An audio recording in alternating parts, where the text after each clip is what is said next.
Dear students, Asia minor के बोगाज कोई अभिलेख में किन वैदिक देवताओं का वर्णन मिलता है? वैदिक देवताओं का बोगाज कोई अभिलेख में किन वैदिक देवताओं का वर्णन मिलता है? या पेरिप्लस ऑफ इरिथ्रियन सी में किस रोमन लेखक ने, अज्ञात लेखक ने अपनी भारतीय समुद्री यात्राओं का वर्णन किया है? उस समुद्र का नाम क्या है? किस गवर्नमेंट ऑफ इंडिया एक्ट में बोर्ड ऑफ कंट्रोल और बोर्ड ऑफ डायरेक्टर्स के पद को समाप्त कर दिया गया और भारत सचिव नामक एक नए पद का सृजन किया गया? ल्यूमिनस फ्लक्स या मैग्नेटिक फ्लक्स की इकाई क्या है? या ऑर्निथोलॉजी में हम किसका अध्ययन करते हैं? ये क्या हम पूछ रहे हैं। ये मेरे कहने का उद्देश्य ये है कि आज से जो कोर्स स्टार्ट हो रहा है, होमवर्क सीरीज, उसका टॉपिक डिसाइड हो गया है। प्राचीन भारतीय इतिहास होगा, भूगोल में सामान्य जानकारी होगा, फिजिक्स बायोलॉजी का एक टॉपिक होगा और इंडियन पॉलिटी का एक टॉपिक, 5 इसमें जीके जीएस के टॉपिक्स होंगे। ये कुछ नाम जो हमने लिया, आप अपने से जब पढ़ते हैं तो इन नामों पर कई बार ध्यान नहीं जाता है। पेरिप्लस ऑफ इरिथ्रियन सी किस महासागर का वर्णन है? या बोगाज कोई अभिलेख किस वैदिक देवता का? तो कई बार अपने से जब आप पढ़ते हैं तो आपका ध्यान नहीं जाता है। होमवर्क सीरीज की यही विशेषता है। अभी हमने दरोगा का देखिए बैच चलाया था, रक्षक बैच चलाया, स्प्रिंटर बैच चलाया, धावक बैच चलाया, और इन बैच को ज्वाइन करने वाले स्टूडेंट्स भी शायद सुन रहे होंगे। आपने देखा होगा, आप बैठे होंगे दरोगा के एग्जामिनेशन में, इतना क्वेश्चन तो आपसे ज़रूर बना होगा कि कट ऑफ आपका पार करेगा 60 से 65।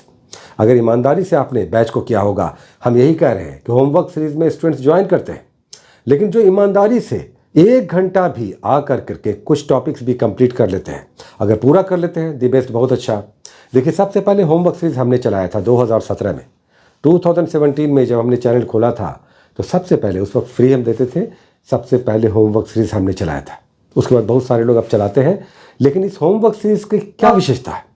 विशेषता ये है कि आप अपने से जब आप पढ़ते हैं तो कई बार उन तथ्यों पर जो परीक्षा में आता है प्रश्न के रूप में, आपका ध्यान नहीं जाता है। अब बताइए, पेरिप्लस ऑफ इरिथ्रियन सी एक अज्ञात लेखक है जो भारतीय यात्रा का वर्णन करता है अपने इस बुक में, और लाल सागर की यात्रा, समुद्री यात्रा के बारे में बताता है। तो कई बार इन छोटी छोटी बातों पर आपका ध्यान नहीं जाता है। ल्यूमिनस फ्लक्स या मैग्नेटिक फ्लक्स, ल्यूमेन या वेबर, कई बार इकाई यूनिट्स आता है, आपका ध्यान नहीं जाता है। तो हम यही कहते हैं कि ईमानदारी से, अभी अभी दरोगा का बैच समाप्त हुआ है और एग्जामिनेशन समाप्त हुआ है। जो 21 तारीख का था वो तो एकदम ही उड़ा देने वाला था। क्वेश्चन बहुत ही आसान और अच्छा आया, स्टूडेंट फ्रेंडली आया। 18 तारीख वाला थोड़ा टफ था, लेकिन जो हमारे होमवर्क से जुड़े थे वो जान रहे होंगे, हमारा प्रैक्टिस सेट भी किया होगा उन लोगों ने। तो इसलिए अगर होमवर्क सीरीज से आप जुड़ते हैं तो ध्यान से इसे कीजिए। हम आपको सिलेबस और चैप्टर्स के साथ ये बताते चलते हैं कि क्या इंपॉर्टेंट है। करंट अफेयर्स में आपको एक्सप्लेनेशन बढ़ा देते हैं, साथ ही प्रैक्टिस सेट में 10 से 15 क्वेश्चन वहाँ रहता है, 20 से 25 डेली करंट अफेयर्स आप करते हैं। किताब हमने आपको क्या कहा है, फिर से हम आपको कह रहे हैं कि आर.एस. अग्रवाल का मैथ संभव हो, आपने 1000 फी में दिया है, 500-800 और लगा लीजिए, आपको बहुत बड़ा बेनिफिट होगा। AEDO हमें आपका निकलवाना है और इसलिए हमने कई बैचेस चलाए और बैक टू बैक हमने लगातार आपको इंस्टिगेट किया, प्रोवोक किया कि बस इस 2-3-4 महीने में अपना सब कुछ सर्वस्व झोंक दीजिए। हम हैं ना आपके साथ। हमने क्या छोड़ा है बताइए? पूरा सिलेबस स्मूथली आपको लेकर चले, समाप्त किया, प्रैक्टिस सेट आपका करवाया। ये तो आप पर है कि इसका कितना फ़ायदा आप उठाते हैं। अभी भी चैनल पर सब पड़ा हुआ है, तो ये आप पर है कि आप इस तरह के होमवर्क सीरीज़ को केवल इसलिए ज्वाइन करते हैं कि सब ज्वाइन कर रहे हैं। अच्छा, फिर कहते हैं कि लास्ट डेट में बहुत सारे स्टूडेंट्स आते हैं और फिर बाद में बोलने लगते हैं हम नहीं जुड़े हैं। कई बार रात में 9 बज जाता है और स्टूडेंट्स नहीं जुड़ पाते हैं, हल्ला करने लगते हैं, टाइम निकल गया, हम अभी तक नहीं जुड़े। तो लास्ट डे, लास्ट मोमेंट पर आने पर थोड़ा सा डिले होता है। वैसे स्टूडेंट्स को हम अभी कह दें, थोड़ा सा पेशेंस रखिएगा, है ना। इस होमवर्क सीरीज में इस बार हमने इस बात को लेकर बहुत ध्यान दिया है कि मैथ और रीजनिंग आप मत बोलिए कि हमसे नहीं बनता है। हम देखते हैं कैसे नहीं आपसे बनता है, कैसे नहीं बनेगा। आप आर.एस. अग्रवाल का मैथ ले लीजिए, इसलिए कि पेजेस आपका मैच करें। आप डायरेक्ट पेज पे जाइए, हम आपको बताएंगे और ये बताएंगे कि कैसे आपको पढ़ना है। कुछ आपको 5, 8, 10 क्वेश्चन डेली दे रहे हैं, सॉल्यूशन के साथ है।